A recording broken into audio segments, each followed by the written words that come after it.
The concert craze has yet to cease up till March 2024, only 3 months into the year. Pop stars from Japan, Korea, China and America, we have heard them all. Taylor Swift, one of the most influential and successful artists, recently hosted 6 concerts all in Singapore thanks to the Singapore exclusive deal to perform the Eras Tour only in Singapore in Southeast Asia. This course of action has sparked disputes in neighbouring countries as an unfriendly deal, where fans fly from all over the world to Singapore just to see Taylor Swift. In the Straits Times article, it was revealed that Mr. Edwin Tong himself led a multi-agency team from Singapore on an exploratory trip to the United States in February 2023 that subsequently secured the run of 6 shows at the National Stadium in the Singapore Sports Hub, after offering a grant to secure this deal. The Thai Prime Minister has claimed the grant's amount was up to $3 million USD per show. However, the Singapore Tourism Board has not officially confirmed this number. More than 300,000 tickets have been sold, yielding up to an estimated $350 to $500 million in total revenue. That's a crazy investment. According to this video by CNA, let's see how much money a foreign fan is willing to spend on ticket bundles, be it flight or accommodations. Note that these numbers not necessarily include their daily miscellaneous costs such as food and transport. Obviously, other than the concert tickets, the flight, and the accommodation, it's also the food and like drinks and stuff like that we spend on besides the concert and everything. Maybe like 1,500 Singaporean dollars, maybe like 60,000, 70,000 in our local currency. Me and my mom, actually, we took the bundle with the hotel. It's a bundle with 1 night at the Carlton Hotel and 2 VIP tickets. It was about 21 rupiah. It cost us nearly 14,000 Singapore dollars. Yeah, for 2 of us. We got a package with Marina Bay Sands, 3 nights accommodation, VIP package to Taylor Swift concert, and we also had a lunch today, Japanese lunch. And yeah, we had like the museum as well, yeah, which was really cool. Yeah. So what exactly are these numbers trying to tell? Here with me is Malcolm, economist of SMU Bank, to explain how Taylor Swift has affected the economy. It is evident that Taylor Swift's concerts have generated massive economic benefits on a national scale. The GDP of Singapore is expected to increase by 2.9% this quarter. This is, in no small part, due to the tourism boom from concert goers all over the world, especially Southeast Asia. As we all know too well, GDP consists of consumption, investment, government spending, and net exports.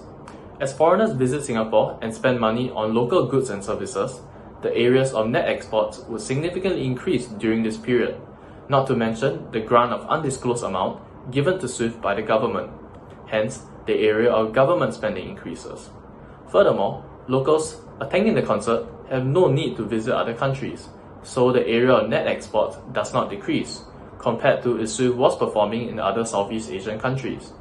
As for what other industries have benefited from the concert, the most obvious ones we have to consider are the airline and hotel industries. For example, Jetstar Airlines reported an increase of up to 20% in the demand for plane tickets during the concert period. This will lead to the price of airline tickets to increase as the demand curve shifts to the right. Hence, we expect the supply-demand graph to look like this. Note the extremely inelastic demand as indicated by the gradient of the curve. This means that even when the price increases dramatically, the quantity demanded decreases at a lower rate. The hotel industry has also reported similar effects as well, not to mention the packages tying concert tickets with rooms at famous hotels like Marina Bay Sands. Airline and hotel companies have anticipated this increase in demand and adjusted their prices accordingly, knowing that the demand is inelastic because the concert goers will take whatever they can get to attend the concert. This can be seen especially on the days of the concert themselves, where prices reach extremely high rates. This is what's known as dynamic pricing. The revenue will hence increase as they can set prices high, yet the demand will not decrease as much. As previously brought up, small businesses are also feeling the ripple effect of the concert. But it should be noted that this can go both ways. While the gig industry that caters to Taylor Swift merchandise, selling products like friendship bracelets, are certainly making money, other small businesses are feeling the pinch. For example, This seafood restaurant, situated near the stadium, experienced extremely poor business because their usual guests anticipated the large crowds and lack of parking and chose to eat elsewhere, while the concert goers of a younger demographic would not be as keen to dine at this restaurant due to differing tastes and preferences. Thus, the restaurant loses out, despite the mall itself having a surge in customers. These are just some of the positive and negative externalities that the Taylor Swift concerts have caused. Thank you, Malcolm, for the insightful sharing. Now let us take a look at what other experts have to say. Welcome back to Soundscape and Cityscape, where we dive deep into the music that moves the cities. Today we are going to zero in on Singapore, a real hotspot on the global concert market. Yeah, Singapore's really carved out its spot, hasn't it? Perfectly placed for bands crisscrossing from Japan to Australia, especially those UK brands loving the flight path straight to its door. Spot on, and it's not just about being in the right place. Singapore makes it super easy to hold in heavy gears needed for those jaw-dropping shows. Like, have you heard about Swift, the Eras tour? Their trucking equipment in about 90 lorries. Whoa, that's damn big But Singapore's got more than just a good spot on the map. It's stable, easy for getting visa sorted, and doesn't hit the pause button on shows like some places. Remember when Taylor Swift gig got axed in Thailand? Or the whole thing with the 1975 in Malaysia? Exactly, but let's chat about this whole Swiftonomic thing.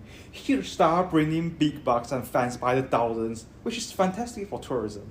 And all that jazz, but Singapore got its act together, keeping any price hike just to those concert bars area. So everyday things really aren't rocked by it. Speaking of rocking, is the little guys reaping some unexpected rewards? Take the craze for friendship bracelets since Swift announced her dates. Some spots went from a handful of customers to lines out of the door.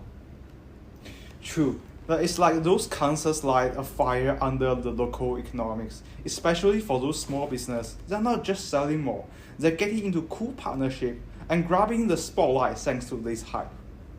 It's a whole vibe, right? From the big stages lighting up to the small shops bustling. It's all part of the concert's magic. It surely is, and that's right past our dive for how international tunes are tuning up the volume on cities like Singapore. Tune in next time for more stories from Soundscape and Cityscape. Keep the playlist diverse and let the music lead the way. Can't wait to see where the music takes us next. Catch you all on the flip side. In conclusion, there are always positive and negative implications to the economy whenever a government makes a decision. Together, we are Group 3 and we'll see you next time.